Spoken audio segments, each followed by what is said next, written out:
cette association a été créée à l'occasion d'une rencontre un peu fortuite. J'ai croisé la route d'un groupe de dauphins.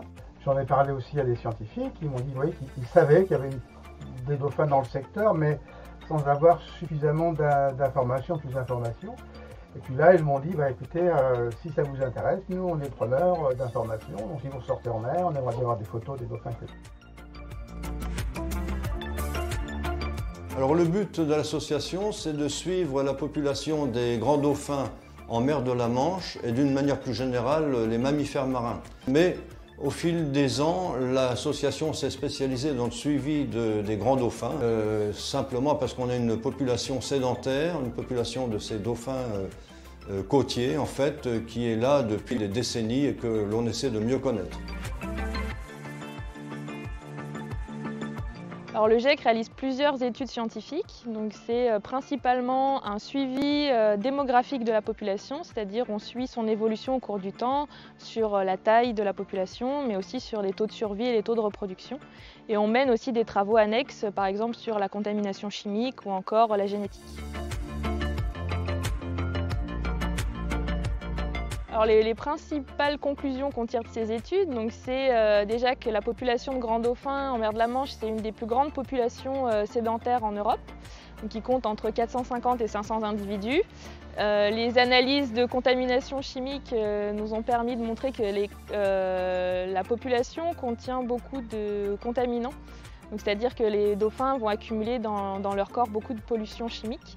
Et puis les études génétiques vont nous permettre de montrer que cette population est relativement isolée des autres populations de grands dauphins, donc il y a peu d'échanges de mâles et de femelles en fait avec les autres populations, donc elle est assez isolée et donc très soumise aux pressions locales.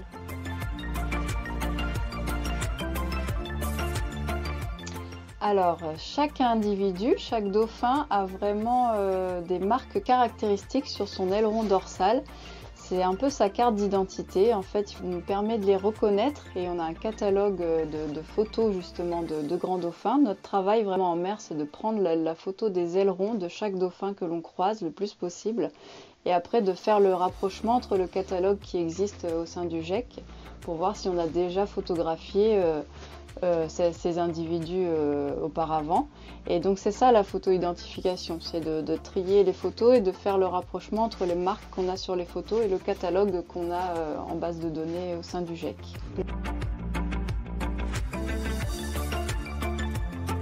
Notre slogan, c'est mieux faire connaître pour mieux protéger.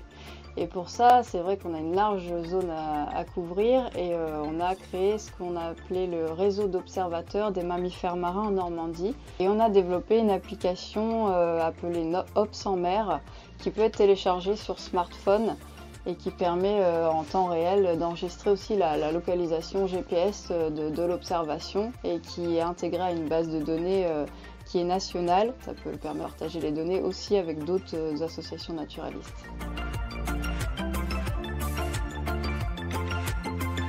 Bien, en nous contactant sur notre site internet, giec-normandie.org, ou éventuellement en s'inscrivant sur le groupe Facebook dédié aux observateurs des mammifères marins en Normandie, ou en téléphonant tout simplement. On les renseigne et on les invite à venir nous voir et à faire connaissance avec le groupe d'études des cétacés du Cotentin.